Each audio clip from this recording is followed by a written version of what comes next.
All right, welcome everybody to another episode of the Inside In Tennis Podcast, all part of the Believe Network. Mitch Michals here as the tennis season moseys along. We're on all your podcast platforms, and I'm delighted to be joined now to talk a little clay court action on the road to Roland Garros. One of the premier coaches of the game. He's worked with Pete Sampras, Roger Federer. He's been on this show as an accomplished singles player, is a member of now 2 Hall of Fames himself, and also is a grandfather. Paul Annacone, welcome to the show. Thanks, Mitch. Always a pleasure. Thanks so much for having me on. I appreciate it. You had to get all those accolades in, but thank you. Excited to chat with you. It's always a fun time of year, and I wanted to start with this too because I know you've been involved in different eras and iterations of the game, but having been consumed with pro tennis, especially the last several decades, are you one of those people that when you look at the calendar or try to map out your year, it's in tennis terms and tennis schedules? Like, okay, May is Roland Garros, then July 4th is Wimbledon. Is that how you kind of been accustomed to looking at the calendar? Yeah, unfortunately, I'm pretty sure my wife isn't a huge fan of that, but that tends to be what happens.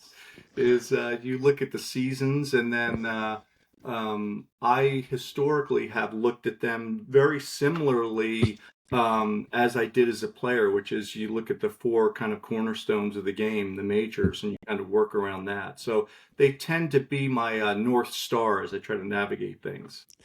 Yeah, it just seems like, especially because athletes in general are creatures of habit, that you just gear up for the peaks and valleys of a year, which those majors are.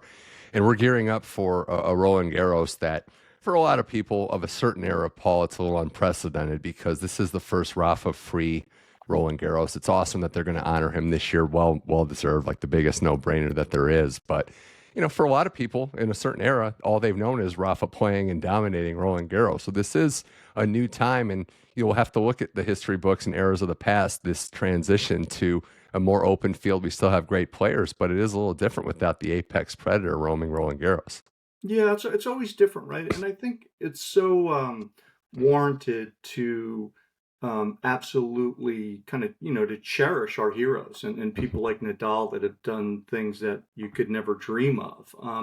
And there's always a big sadness when they leave, when Rafa stops and Roger stops and Serena stops and Venus stops. It's always a big exhale, kind of. But as a tennis fan, which I am from the ground up, it's also really an exciting time. We're starting to see some new people blossom. You're seeing some of the new legends come into the game that are going to be iconic. I think the biggest danger is comparing them to the big 3 or 4 in the men's era that have left. You look at Sinner and you look at Alcaraz, and you see their level of excellence, and there's no reason they're not going to be multiple winners. But when you look at the majors, when you look at what the big 3 and 4 did, just let's not put that in the same sentence quite yet, but let's enjoy it. And I think what it does too, Mitch, is it allows us to take a breath and look at opportunities for some of the other players. You saw Taylor get to the finals of the U.S. Open last year. We're seeing some other players knocking on the door. Zverev hasn't done it yet. Is he going to break through? We see Draper playing such great tennis now. So for me, I think it's a really exciting time. Yeah, and I wonder too, Paul, your perspective of, and I agree, it's completely exciting to see who's going to step up. There's young players with potential. We know that not everyone can be champion, but there's a lot of prospects on that talent pool. But when you go into a certain major, let's say this one, for example, right, there's some question marks around the very best players for obvious reasons. Do you look at it as an opportunity? Is there a sense of, in the working with the player, that, okay, like this one could be an opportunity? Like there's some questions around the top players. They might not be in form. They might not have match toughness. Is there an individual focus of this one could be our opportunity? Let's bear down here. Yeah, well, I think, as a coach, I think human nature is to also, I always look at things as opportunities and possibilities. And when you have legends that are no longer there, the possibility widens. I mean, that's just being logical. And so I think for anybody that works with any player, you have to feel pretty good about this opportunity, this era right now. The opportunity, whether it be, Roland Garros coming up or Wimbledon in a month, sure, the ones at the top of the game have played the best, yet they're not the other icons that have dominated for 2 decades. Right.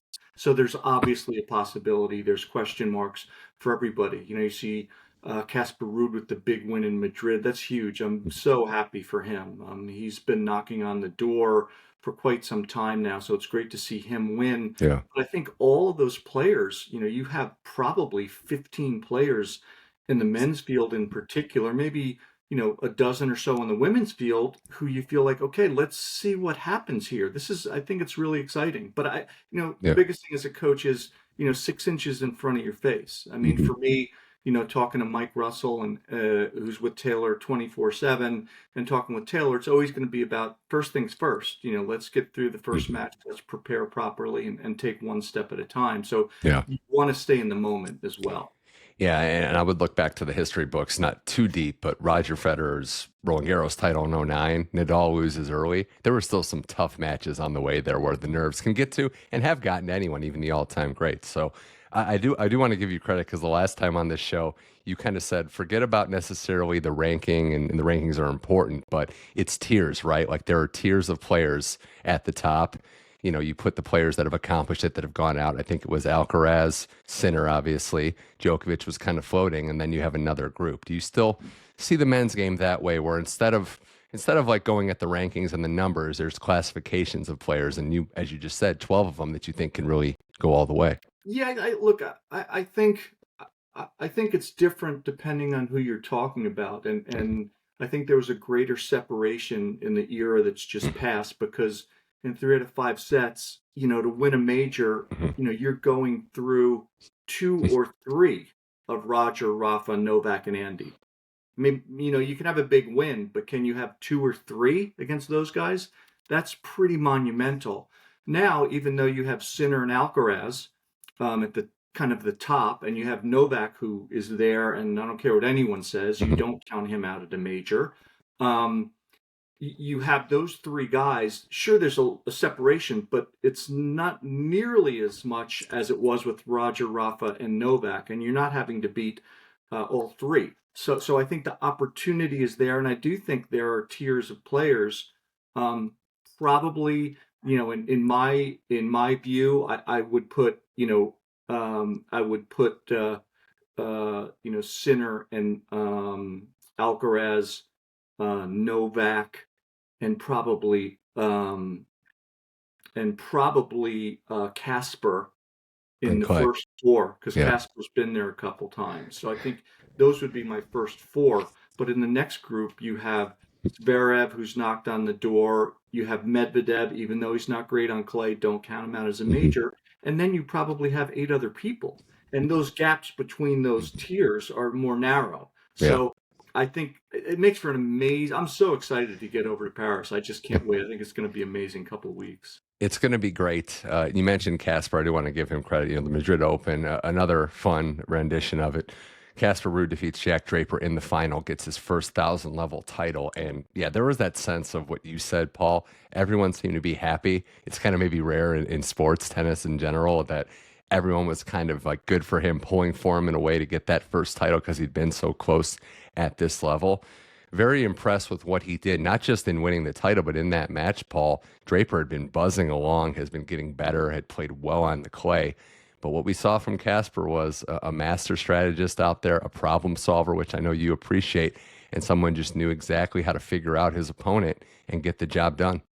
Yeah, I've always been a huge fan of Casper, and I know his dad Christian decently from his era of playing during Pete's era, and so we on and off have conversations. And Casper's a wonderful guy, and just he's got the utmost integrity, and to watch him go through his journey has been really interesting. And he talked recently about his bout with being on the hamster wheel, so to speak, and the emotional. People don't understand this. It's actually really interesting, and you have it at every level. I remember it when I played. You get kind of mid-career, and you kind of go, okay, what do I do from here? What am I playing to collect prize money? Am I really ever going to knock on the door of greatness? If you're ranked 40, am I ever going to get to top 20? If you're ranked 6 like Casper, am I ever going to win? You start to get things in your mind that you have to deal with emotionally, and it's really challenging. And I think the clarity that he showed and has shown,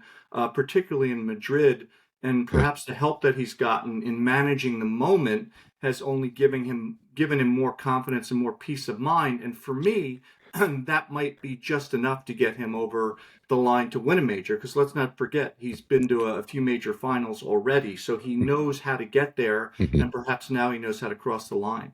Yeah, one match away from being number one in the world. People forget that Alcaraz U.S. Open final. So he's someone that's done it.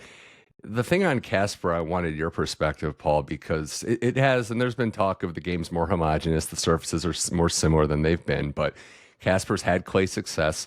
He's worked on other areas of his game, and specifically, Paul, areas worked on game on other surfaces.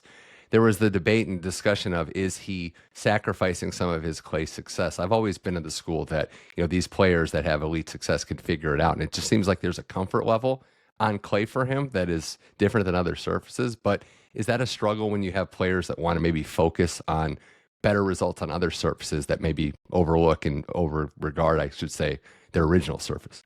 I think so. I mean, the only thing I think drastically different has been Casper's mentality, and I don't want to single him out, just about the grass. He's had comments. We've seen him at concerts right before or during Wimbledon or whatever. He's had comments about the grass, but the surfaces are much more homogenized now. There's no reason you can't be successful. There's no reason he can't be successful on everything. He's got a big serve. He's got a huge forehand. The grass is a little different, and it's not about how he hits the ball. I think it's more about his court position. He doesn't love to be up on the baseline, and on grass, I think that's a little more important to be able to take the ball early. But I think that's one of the great things about the game of tennis, particularly at the professional level. And I wonder if that's any of what he's embraced now in trying to get off the hamster wheel and kind of get on a never-ending escalator that just keeps going, because there's always things to learn. And if you look at it like that, he can get better and better on everything, but in particular, maybe his discomfort for grass.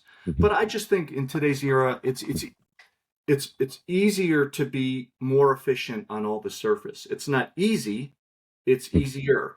And I think that the homogenization of it has also led to some incredibly athletic tennis that we've seen over the last couple of decades. But yeah, I like to look at it as a coach, and even with Taylor, how do you get better on surfaces you're not as comfortable on? He actually likes playing on all the surfaces. So, although maybe his results aren't as good on one as the other, he likes clay. He likes grass. He got to the quarters of Wimbledon. He's got, I believe, to the round of 16 or third at the front. I mean, he's 16, he's playing just fine on clay. So he loves all the different surfaces. And I think that if you look at that as an opportunity versus kind of a barrier, then you tend to do better. And I think that it's healthier. And I think that the best players figure that out. Do you think the transition is, of all the areas and ways that the game has maybe changed from your playing days and even early coaching career, there's more wiggle room with not just the extra week, but the homogenization, the transition from clay to grass is maybe a little easier, less jarring? I think it's a little easier, yeah. I think it's a little less jarring because you used to have to come in all the time. You used to, the balls were lighter, the courts were faster. It was more bang tennis. Now, the biggest thing is, I think it's a physical and mental adjustment. It's not really a tennis game adjustment. It's getting your body used to the movement on the grass and getting your mind used to a different mentality, because it's absolutely still first strike tennis, but it's a different kind of first strike tennis. So you've got to make that mental and strategic change along with the physicality of getting your body used to moving, because it's much more, it's a much different movement, obviously, than the lengthy sliding on the grass courts. Well, props again to Casper Ruud, and props to Jack Draper, another run to the final there, second 1,000-level final. There's a lot to like about him as a prospect. If you're considering him like a stock, there's a lot to invest in. He's passing all the tests. And Paul, I mean, I keep looking. I'm not overlooking Roland Garros, but what's the reaction? What's the buzz going to be like at the All England Club when he goes there? Look, I got to live that fishbowl in the kind of the co-pilot seat when I was coaching Tim Henman, and it's brutal. And now with the social media outlets and all the news and focus that goes on it, he is going to have a huge amount of focus on it. But he's done an amazing job with his maturation, and James Trotman, who's coached him for such a long time now, has done an incredible job. Jack has jumped over every hurdle. He's gotten more fit. He's dealt with being on the road better a little as he's gotten older. He's understanding how to play big moments better. He talked about having some anxiety last year and the nerves we saw at the U.S. Open. He's learning to deal with that. Obviously winning his first Masters 1000 title this spring was something pretty special in Indian Wells. Now the finals on clay. He can play on everything. I mean, he is one of the best players in the world. And don't just give him a short shrift on the clay and just look to Wimbledon, because there's no reason he can't be around at the latter stages of Roland Garros too. And you saw it courtside at Indian Wells, right? There is no fear with him. Like he believes he belongs in this moment. He can play with and beat the best. There's no hesitation when he gets to underneath the bright light. So that's the other thing to look at and marvel at. Yeah, he's gotten better dealing with the emotional part of it. And look, it's one thing to say, yeah, I belong, but until you have the tangible evidence and the proof, then it's tough to really believe you belong in those big moments. Jack's done that now. So now next phase is getting around to the latter stages of a major, again, like he did in New York and kind of ran out of steam a little bit, and give himself another push at Roland Garros or Wimbledon to see if he can get into the latter stages of the second week. We got more with Paul Annacone here on the Inside in Tennis podcast. We're talking about all the storylines from the Madrid Open into the Italian Open, the final big stop on the road to Roland Garros, which is just a few short weeks away. And on the women's side, it was Aryna Sabalenka, Paul winning her third Madrid title. And more than that, I mean, she beats Coco Gauff in the final. Gauff made an incredible run herself. But you look at the standings of number one ranking, she's got over 1,100 points. There is as big of a gap as we've seen in a long time between any number one and number two, especially in the WTA. But what Sabalenka has done, Paul, is, again, play well on every surface and prove that she is a big match player and put some distance between her and the rest of the field. Yeah, she's an amazing competitor. We see that she wears her heart on her sleeve. We see the emotional volatility that she does possess. And when she uses that in a positive way and uses it as optimism and passion, she's amazing. When she gets really hard on herself and gets negative, it can be more of a challenge for her. But she's been amazingly dominant. The conditions in Madrid, I think, are great for her because it's altitude, it's fast. Sure, it's clay, but it plays fast. Yeah. And she's done a great job in managing those big moments. And she really is the one to beat.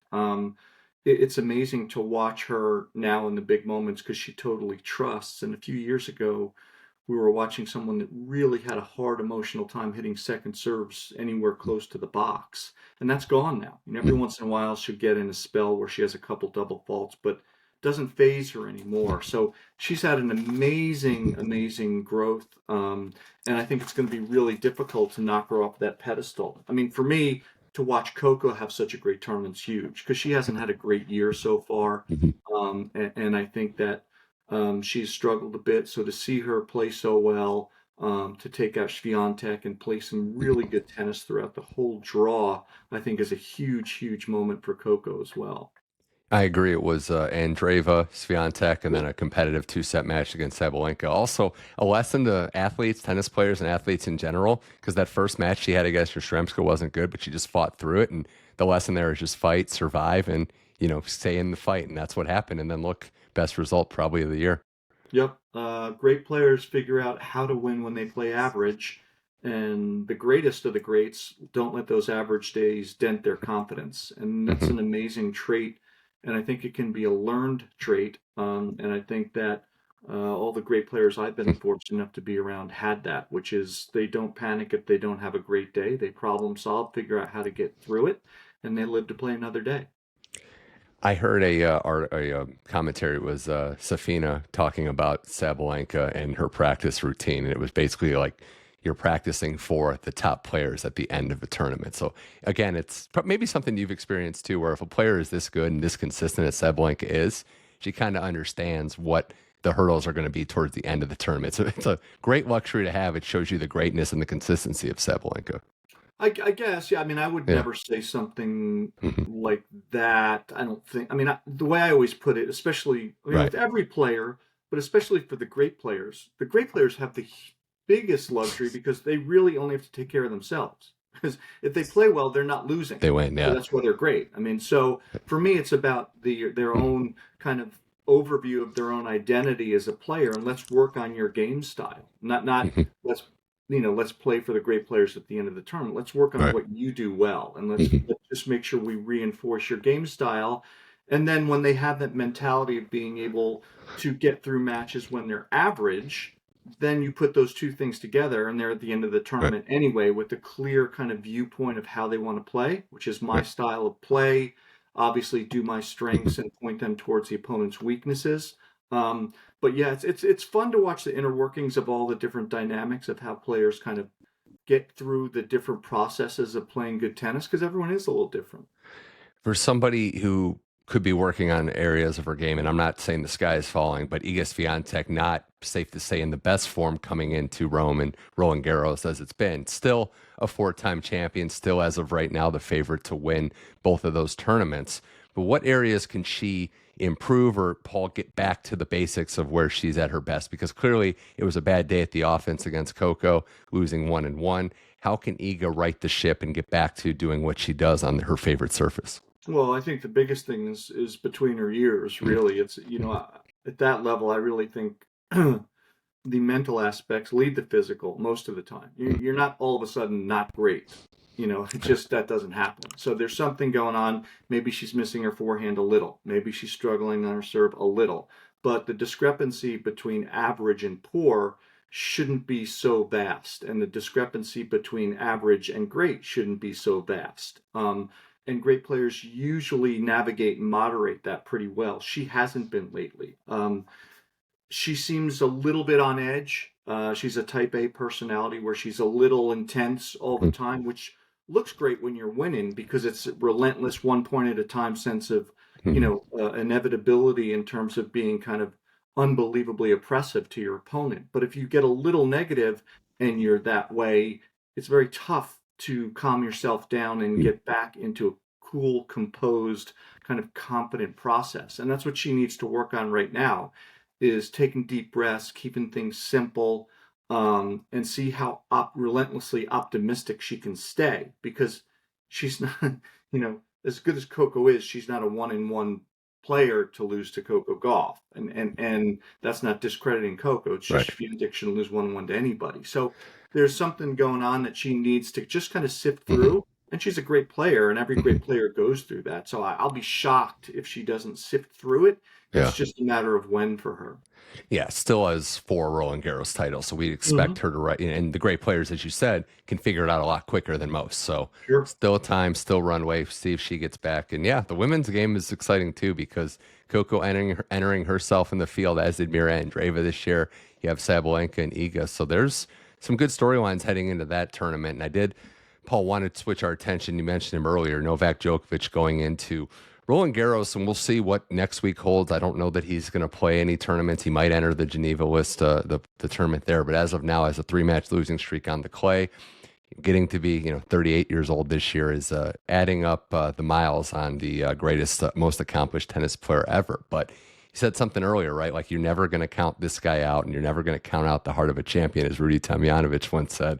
Going into any big tournament, he still has a very much a chance in your mind. 100%. I was a little surprised that he didn't play in Rome because, no matter what you do in practice, you do need some match reps. And he just hasn't gotten to feel his way into a tournament. I think ultimately, probably with his frame of mind and just taking an educated guess with great players over 3 out of 5 sets, they're really difficult to beat. And I think he probably feels like at Roland Garros he'll be able to play himself into a good rhythm. He's had success there in the past. He knows how to win, but it's just a long time not to play a match. Yeah. And you know I would I would be asking him to play if I was coaching him. I would be asking him to play whether it's Rome. He says no, but maybe next week, even if he Yeah. just gets a couple matches in, because it's not like he needs to get familiar with Roland Garros. He's been there 1,000 times. He doesn't need the week before Right. at Roland Garros to be comfortable at Roland Garros. I think Right. it's more important for him to play a few. Even if he doesn't win the tournament next week, it doesn't matter. And um, I think if memory serves me, I hate to compare eras, but if memory serves me, I think Pete Sampras, when I was coaching him in 2002, lost to Paul-Henri Mathieu the week before the U.S. Open, maybe in the first round at the Hamlet on Long Island, and then won the U.S. Open. And he Mm. hadn't won a tournament in 25 months. So, Wow. you just can't count Yeah. great players out. You just do it at your own peril. And for Novak, he knows himself so well. I'm sure he's thought long and hard about it. I don't think it's a disaster if he doesn't play next week. I just think to Right. me, it would be more logical to try to get another few matches in. Right. It's interesting to hear from someone like yourself that even the best need reps. You need match toughness. There's no replicating that. And yeah, I mean, calling some of his matches as you did and seeing him, whether it was Indian Wells or I know he made the final in Miami, but we've seen some rust and there is a real rust thing in terms of matches. But yeah, the 3 out of 5 format, I think, given what we've seen, again, health is one thing we can't predict, but he knows not just being in shape, but just the format, how to get your body right and how to figure stuff out. I think that's for any young male player that now there's only best of 5 literally in these tournaments. That's a foreign area where he's just lived it in the last 20 years.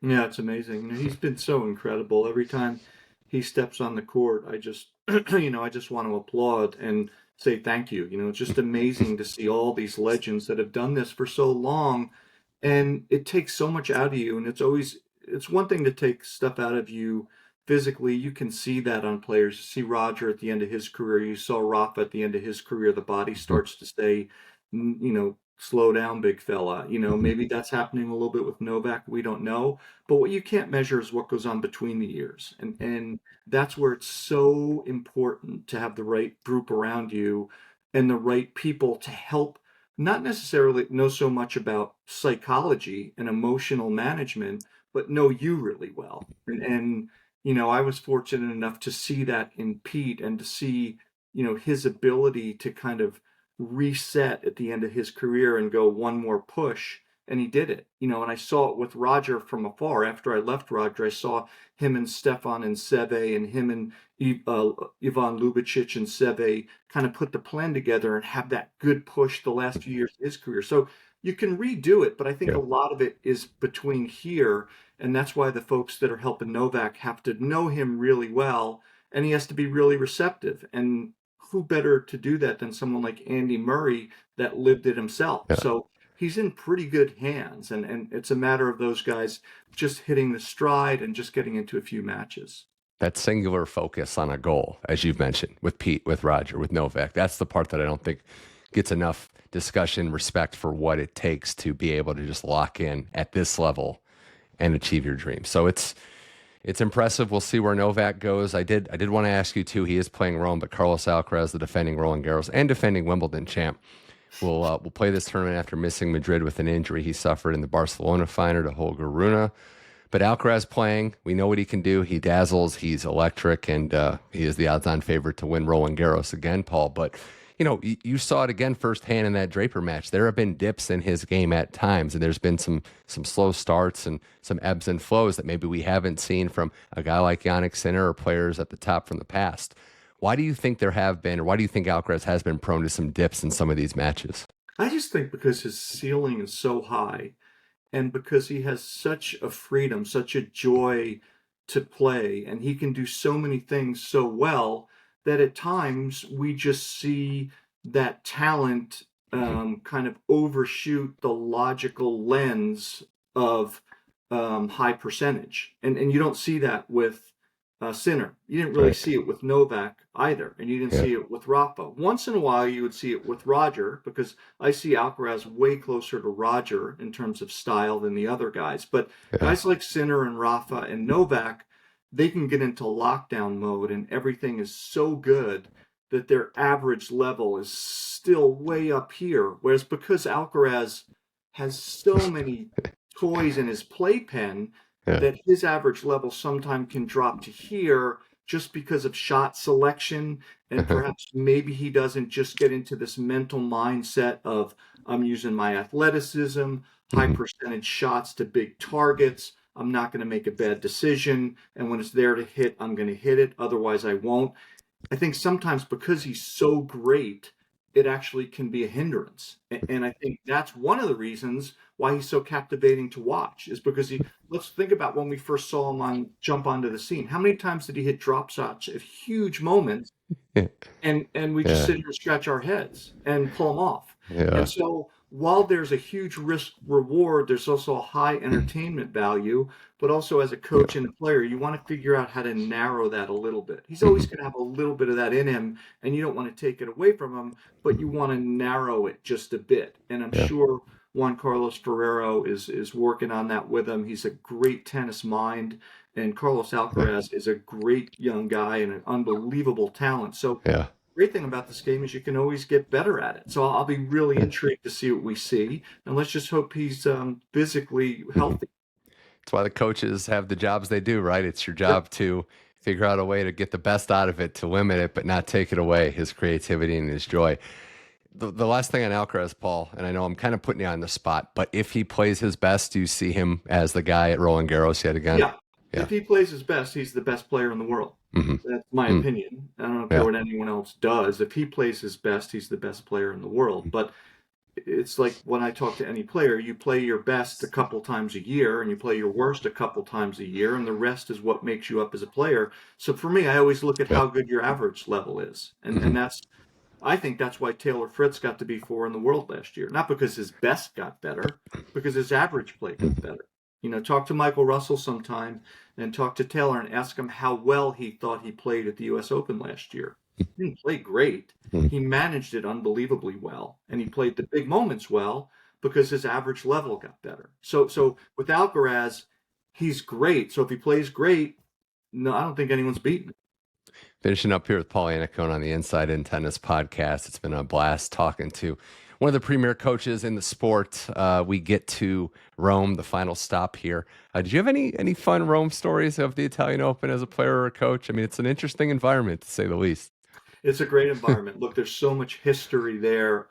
Just walking around the grounds and seeing all the statues and to see the stadium filled with people. It's Rome. It's amazing. It is jam-packed. There's so much passion. And I remember one of the things that, my first time there, I remember how crazy all the people were driving. And I was so nervous getting in the car all the time and just driving anywhere. And I remember there's a great tennis family member named Chino Marchesi, who's passed away. The late, great Chino said to me one time, I got to the course and I said, Chino, what is the deal with the driving here? And he said, Paul, you have to understand, the red light in Rome, it's merely a suggestion. And so I thought that was pretty fitting. So tip of the cap to Chino for that one. But it's this amazing city, and it's an amazing tournament. Those intense matches, it's got to feel like you're back in the gladiator days with everyone cheering and screaming, and it's exciting. Well, it's going to have the return of Jannik Sinner. He's back after the suspension. It's much been litigated and discussed, but just on the tennis side, Paul, coming back in, jumping in at this point in the season, he's on home soil, which will be beneficial, but not the easiest task in the world, right? You come back on the, weeks away from a major, one real opportunity. He is in the Hamburg field next week, but this is talk about jumping onto the treadmill at like 12 speed. This is quite the quick turnaround. It is. And look, I think he'll handle it well. He has a great demeanor. I love his balanced demeanor, composure-wise. I think he'll manage it well. And even if he doesn't play his best tennis, for me, it's not a big deal. And especially since he's supposed to play the next event as well. The biggest thing is trying to get a little bit of match rhythm. So let's see what we got out there. And I don't expect him. I think there'll be a little rust, but I don't think there'll be a ton of rust. Do you think, in another topic we've discussed, but the expanded masters, like the bigger fields, so instead of just jumping into a match on Monday or Tuesday against maybe a higher ranked player, he eases into this tournament. I think he's scheduled on Saturday. Not sure. We'll see who the opponent is. Do you think that helps or hurts him in this situation?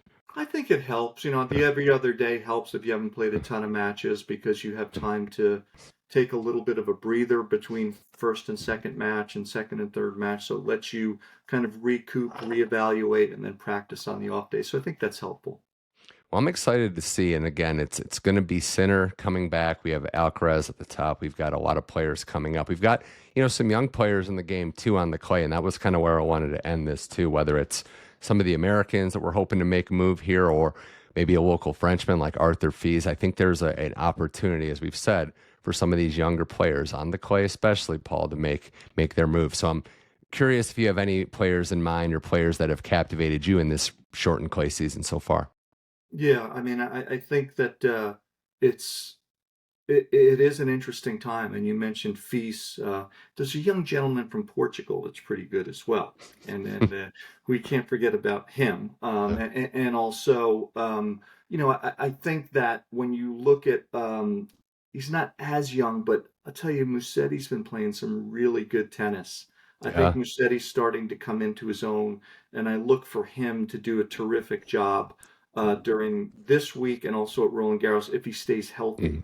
Mhm. But there's so many. Lerner Tien in the U.S. has done some Mhm. great stuff as well, playing some tennis at the highest level. So it's an exciting time. It's just going to be Yeah. it's going to be a great clay season, but it's going to be a terrific year overall to see what happens, and the women's side as well. Yeah, and the last thing I don't want to forget, we had other champions. We had Naomi Osaka winning her Hmm. first clay title, Yep. the 125 over there in France, and then Alex Michelsen, another young American, Yep. winning in Estoril. I mean, those are big opportunities to win. Michelsen winning, I don't think many people called, but he's another one, Paul, that just continues to impress and has a lot of game on all the surfaces. Yeah, Mickelsen's a gamer. He just knows how to play tennis. I don't care what surface you're on. He's not an easy out, and I will not be shocked to see him have a big Roland Garros if he does. And for Naomi, she's just great. I mean, I know she doesn't love the clay, but she's just great. If she plays well, she can play well on anything. So I'm hoping that this gives her a big boost of confidence. And if it does, be careful where she's placed in the women's draw at Roland Garros. No one's going to want to see her. That is safe to say for sure. Well, Paul Annacone, we always appreciate you coming on this show. One of the premier voices in the sport. It's always a blast to talk to you. Best of luck with working with Taylor Fritz, calling matches for Tennis Channel, and just being a voice of the game. I know you do a lot of great work with the young players out in California, working with the USTA. So all the best for that, and congratulations, Islanders NHL draft lottery winner. So I had to How throw about that in there that? too. How about that? And also New York Knicks winning the first game of their big playoff matchup with the Celtics last night. Got a lot of good stuff Wow. going on. Everything's coming up. Everything's coming up aces for Paul Annacone. But Paul, always a pleasure. Thanks for Thanks, giving me man. the time. Thanks for coming on the show. Thank you. Appreciate it. That was Paul Annacone. This was the Inside in Tennis podcast. We are on all your platforms, so just go to Apple, Spotify, iHeart, or Amazon Music. Download the show, subscribe, leave a nice rating and a review so you get those episodes automatically downloaded, and follow along. Watch the video episodes on the YouTube channel at Mitch Michals, so you can watch the episodes there as well. We're back next week, or later this week actually, more discussion of the Rome Italian Open and then the road to Roland Garros. So for Paul Annacone, I'm Mitch Michals. This was the Inside in Tennis podcast. Thank you for listening, and I'll talk to you soon.